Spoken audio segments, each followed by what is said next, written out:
Ang budget ng kanilang bahay dito ay 75,000. So posible nga ba ang 75,000 sa ganitong klase na bahay? Ayon po sa may-ari, kumuha lang sila ng isang skilled o mason, no? Tapos sila na lang mismo yung tumutulong sa kanilang skilled, no?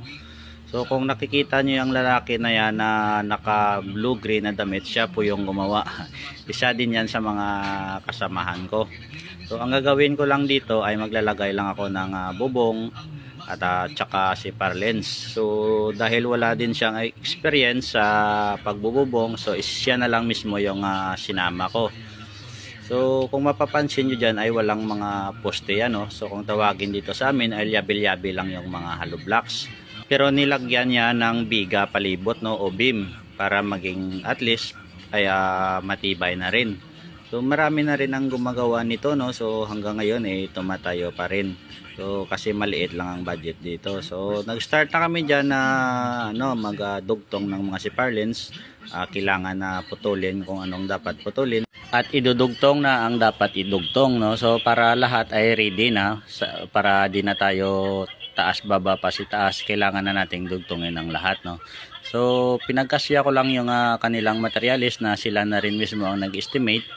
So yung distansya ng siparlens dyan ay 80 cm, no. So kadalasan yung distansya niyan ay 60 cm dapat, pero dahil yan lang po ang kanilang materialis, kailangan natin itong pagkasyahin.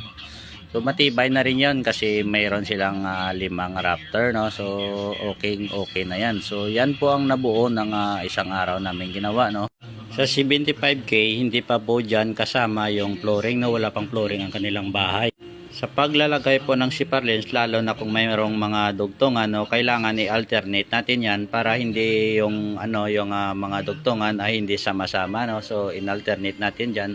Tapos may napapansin kayo dyan na isang 2x4 na nakasama, no, kasi medyo kulang yung kanilang materialis. So kailangan natin na pagdugtong-dugtongin na lang yan at saka ikakat na lang natin para maging pantay sa 3 inches yan.